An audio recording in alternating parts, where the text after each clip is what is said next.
Protecting our community is worth a shot. Vaccines can help protect you, your family, and our community. Stop by James Drugstore today.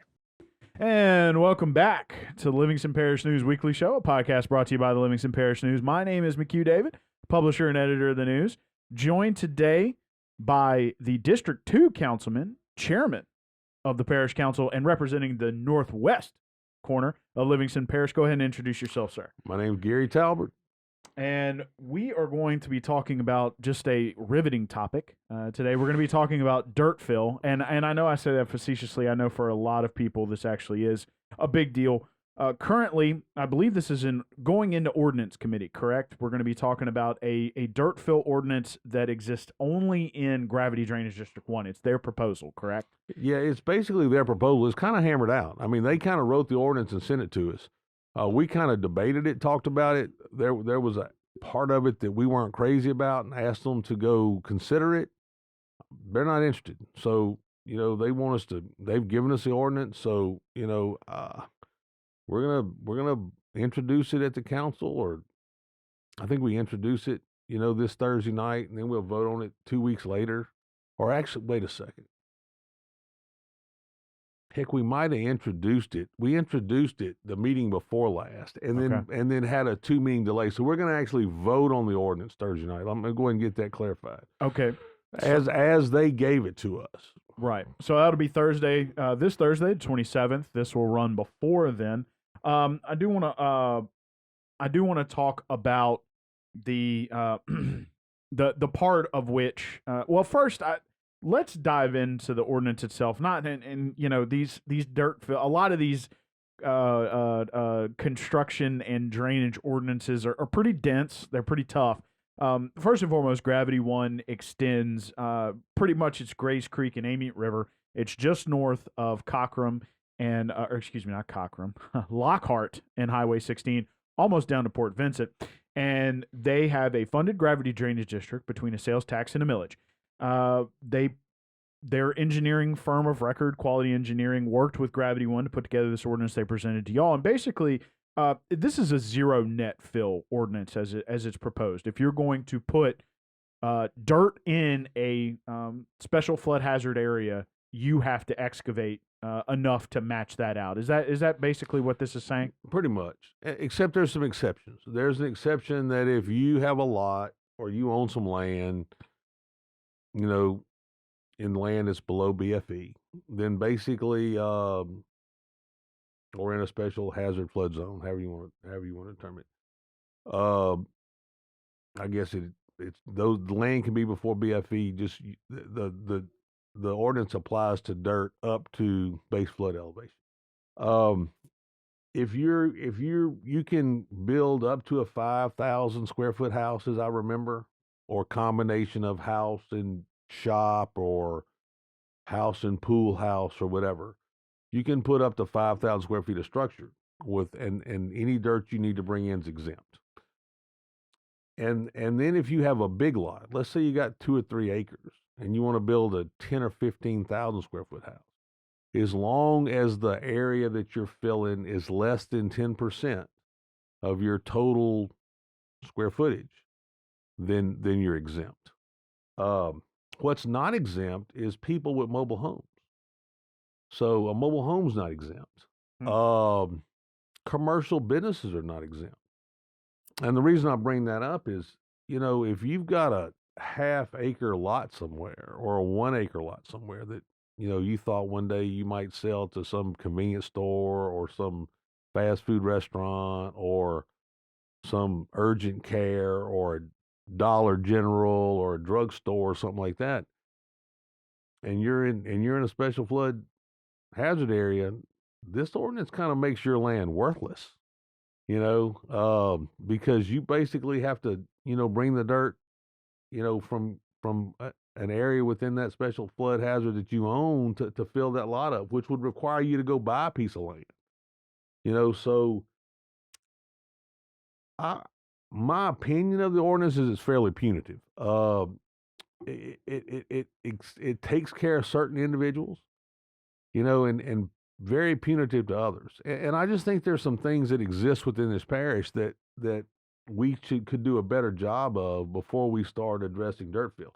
And somebody said, well, you're a hypocrite, Talbert, because you promoted dirt fill. I promoted a dirt fill ordinance that stopped you from stacking 6 feet of dirt up in the air next to your neighbor, because the flood elevation had changed. Because and you can ride around this parish and see it, that, some guys at flood elevation A and the new flood elevation is B, and some guy stacked up 6 foot of dirt and he's running his water on the guy on A. That's what I was trying to address. I wasn't trying to, kill development in particular areas. And you say, what do you mean there are better things we can do? If we have a commercial development now, we make them, do a drainage impact study, and they have to design to a 25-year storm, a 25-year storm event. And then we required them to look upstream and downstream on a 100-year event. Well, these engineers are sharp. Basically, they've determined that we'll just design for a 100-year event. Then we don't have to look upstream and downstream. If we design for a 25-year, we got to see what a 100-year event does upstream and downstream. So we just design for a 100-year. Then it doesn't matter. We're not gonna put any more water in that ditch than we've already designed to hold on site. So to me, when I realized what was going on, I thought, man, that's great. We're getting retention for 100-year storm retention. This is a great deal. Then I had a constituent of mine call me in Watson. He said he's got a little problem with his neighbor. They got this retention pond and a 36-inch culvert bailing out into this ditch and run across his property. So I go out there and look, and there's a 36-inch culvert draining out of a retention pond into a ditch that's not capable of even putting a 36-inch culvert in. Right. And the first culvert 50 feet down from that 36-inch culvert's a 12. Right. And then there's a 15 and then a 18. And so this ditch on a regular rain event is barely capable of taking the water that normally comes there. And all of a sudden we're going to dump out of this retention pond a 36-inch culvert on. I'm like, how does this happen? Well, the ordinance doesn't address that. So, we're not making people look, and we're trying to figure out how to do it, but we're not making people look at the ditches that they drain into. So we don't care, the way the ordinance is structured, if the ditch is capable of handling the water if you design for a 100-year event. So I think there are things that we need to look at that are more important. And I think we need to address those issues first, get those issues resolved, and then, if we need to, we can come look at dirt fill. But to say that, and I understand what certain individuals politically, if you tell somebody they can't go build their home somewhere, you know what I'm talking about, that they've got to pile this dirt up, on site, the pushback is tremendous. But I heard a councilman say, I said, well, what about business? Why does a small lot on a business not have the same protections that a homeowner might have? Well, they can afford it. Well, let's be honest. Businesses don't pay taxes. The people that shop there pay the taxes. If it costs more to operate, then the people that shop there pay for those additional costs. And so I think there's just a misnomer about, let's just hammer a business because, they pay all these, they can pay it, they can afford it.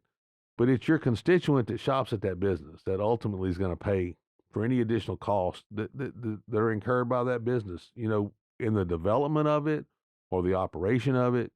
So, I think that we got to look at everybody equally, and we've got to do the things that seem to have a bigger impact initially, because this only affects from anything below BFE.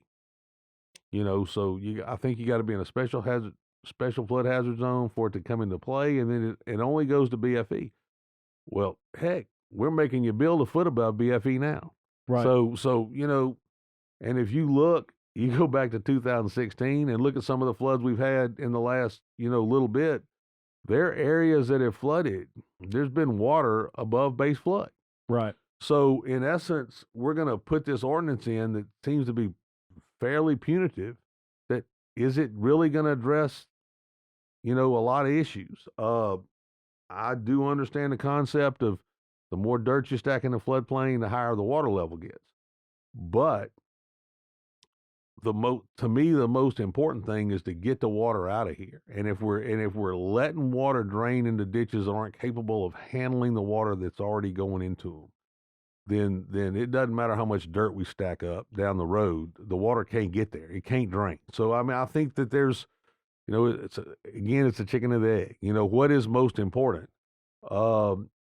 I'm not saying that in the future I won't be in favor of dirt fill. I'm just telling you until we've exhausted all remedies to solve drainage issues, to make sure that our canals are clean, that we're draining into ditches that are capable of handling the water, that culverts are sized properly. Until we've addressed those issues and we know we have water flowing, to punitively penalize people for, building or stacking dirt up, seems to be, backward to me. That's just my opinion. And look, I'm not a certified floodplain manager. I'm not an engineer. It's just a common sense approach to stuff.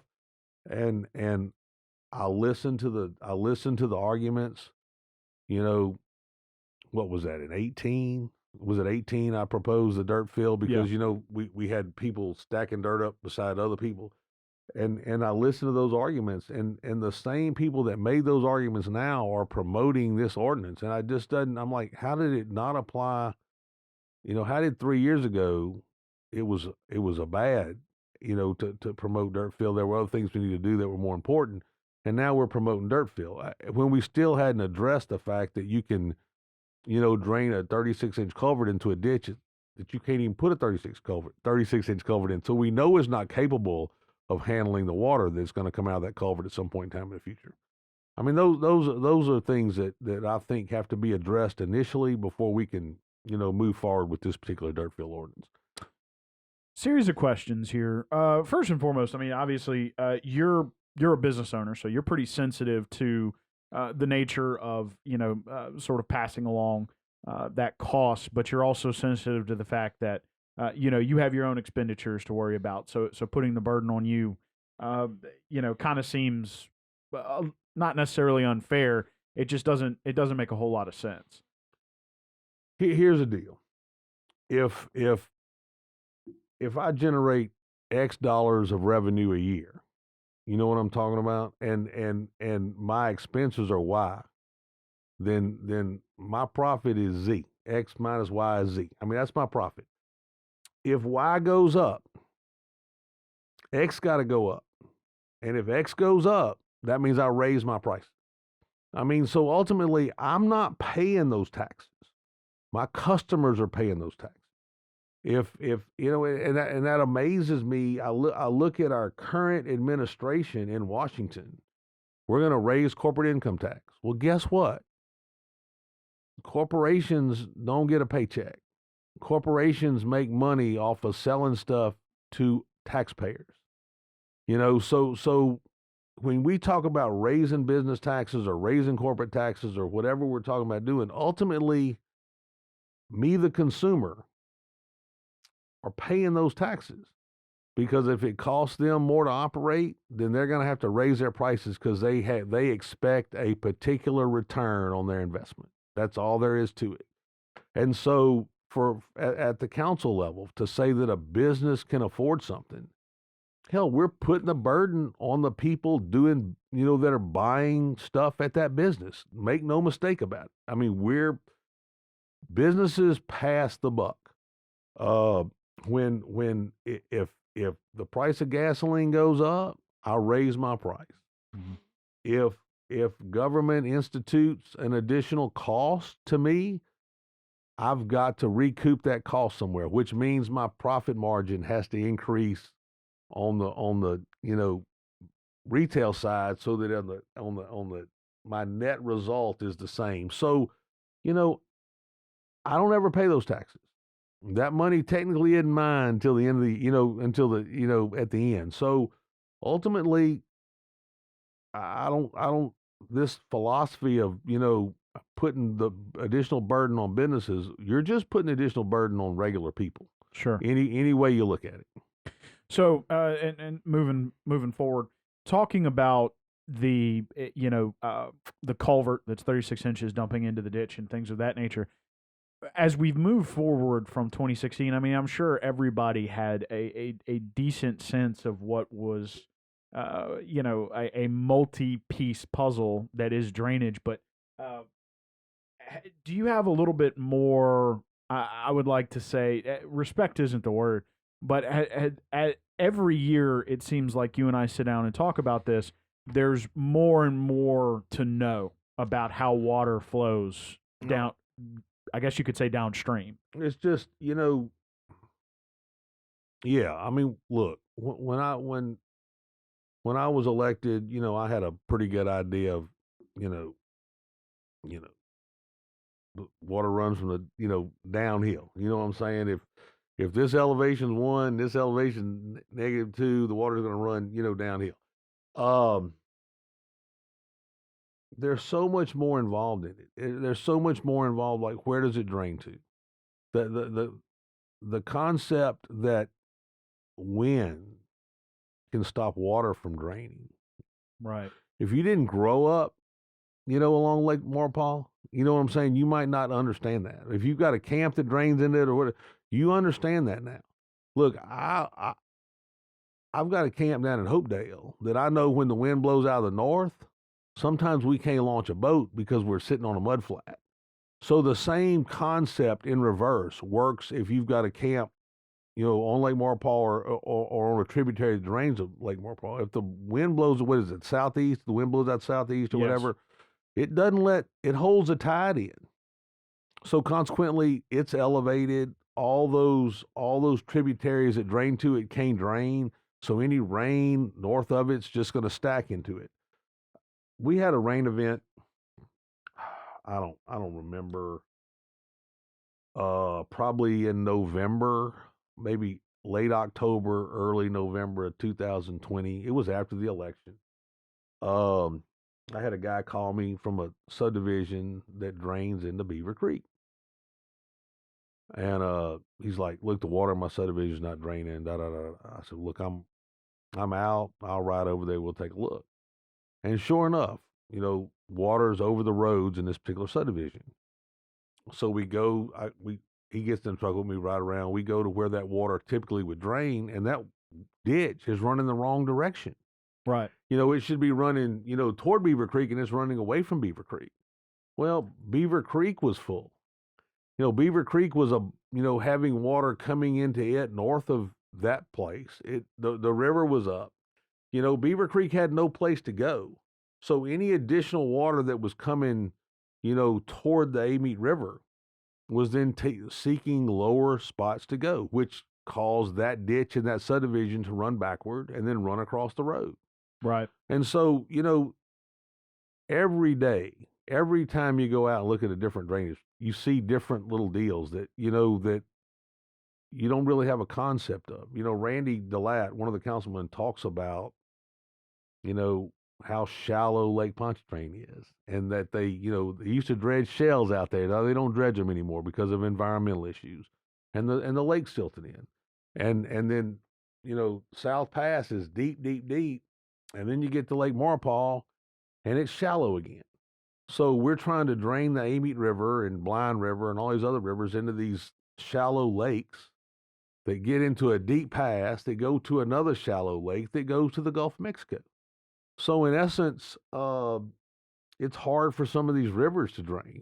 Back the Amite River is now a scenic waterway. Right. You can't dredge it. You can't. You just, it is what it is. So, hell, if the Mississippi River was a scenic waterway, we'd all be in a bind. I mean, they dredging that thing constantly. They stacking. They've got levees built. They're dredging it. They're keeping it flowing where they want it to flow. because so much of the United States, if you ever looked at that map, it's amazing what part of it, how much the United States comes right through Baton Rouge out to the Gulf. It's almost 60%. And so, it's over time you've learned, but yeah, drainage is so much more complicated than, you need to dig my ditch out so it'll drain. If your ditch goes into a canal that's not capable of draining, or that canal is not capable of draining, or whatever, then I can dig your ditch out all you want. It just means you're going to hold more water. So it's a big area you got to look at. There's a lot involved in making stuff work.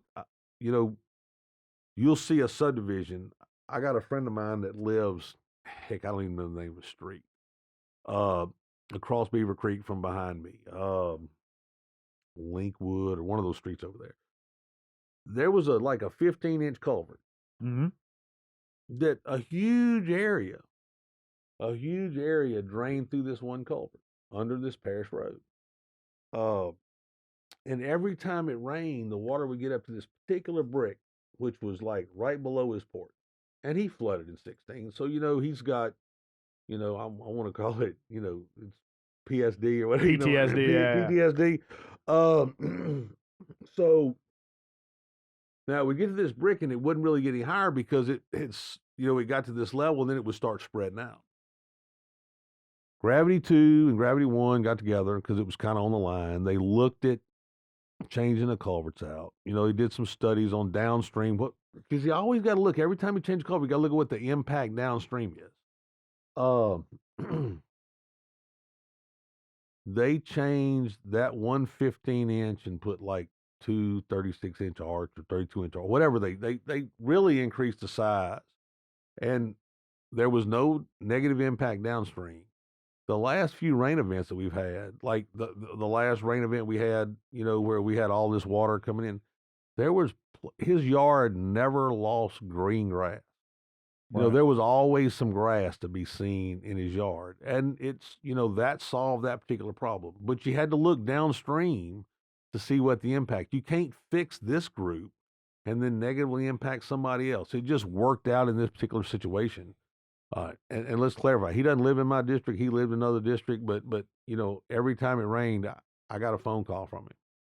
Y'all gonna come look? And I'm like, yeah, we're gonna come look. But I mean, it's one of those things that it takes time. People don't understand how you can't just go dig a culvert up and put a bigger one. You've got to make sure that there's no negative impact downstream, and make sure it's gonna handle it. And those studies they're not cheap.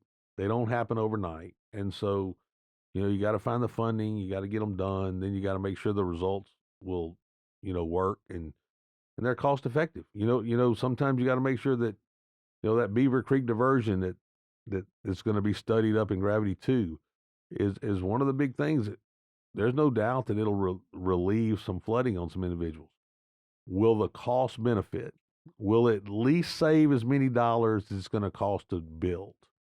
If it doesn't meet that standard, then it can't be funded. But based on the application number of rooftops that are impacted, I know what it costs to fix my house after the flood. Right. And so when you multiply by that number, the numbers are bound to work. But you don't ever know till you get closer to how many people are going to be impacted. What's the level of impact? But what's the level of benefit, I guess, is a better term. And then what's it going to cost? What's it really going to cost to acquire some of these properties and dig this canal? So, everybody knows how long it's taken for Comey diversion. God, I hope Beaver Creek diversion doesn't take that long. But anyway, I mean, we're moving in the right direction in some areas, and it's just a big impact on what you do in area A, how it affects B, C, and D. Right. So, last question to wrap up here. Talking about dirt fill, it's something you brought up. Wanted to explain to folks when you said at least 1 foot above BFE. That's called freeboard. It was something that y'all passed. But you and I had discussed in the past a certain subdivision where it really looked like homes had been built on mountains. I believe it was Carolyn. I believe Charade Place, right Okay. off Caraway Road. Yeah, and that was one of the places that really kind of gave you your first look at, how dirt fill, could really negatively impact neighborhoods and neighbors. So I kind of want you to just sort of wrap up just like a 60-second description of what it's like to drive through there, because you have a pretty large truck. And you're kind of looking at the bottom of these pads as you're driving by, aren't you? I mean, they're pretty high off the Yeah, ground. I mean, I remember the first time I went there. I mean, a guy calls me and says, "You need to come look at this." And I go over there and look, and I drive up there in this pickup truck, and I'm looking. Heck, the dirt on the, I'm sitting in the street, and the dirt's higher than the top of my, Ford pickup truck. I'm like, damn, this dirt's piled up. And the funny thing is, there was a developer, a pretty prominent developer in Watson, owned those lots before this guy bought them, and he never would build on them, because he just realized what the impact to the neighbors would be. And then, this guy bought them and dug a pond and stacked the dirt up. And look, we are still to this day have drainage issues over there. We've tried to, we did a drainage impact study. We did all kinds of things. We still have drainage issues on Sherrill Drive. And so, we're struggling to work through those. But hell, if you meet the ordinance, you meet the letter of the ordinance, then it's hard to stop. So we're trying to do a better job at correcting some of those things within the ordinance. And that's why I just think before we start going into dirt field, we need to fix those parts of the ordinance that would really be effective in making stuff drain properly. So again, Mr. Garry Frog Talbert, we're going to let you introduce yourself real quick. Garry Talbert, representing Council District 2, which is Watson in the northwest corner of Livingston Parish. And my name is McHugh David, publisher and editor of the news. Appreciate you guys joining us today. We always seem to talk a little bit about drainage. Please remember the news is on Facebook, Twitter, LinkedIn, Instagram, and YouTube. We are once a week in print on Thursdays. That's $7 a month to get that in your mailbox. We're also online, www.livingstonparishnews.com.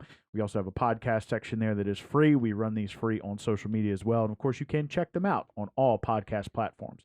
We appreciate you guys joining us, and we will see you next time.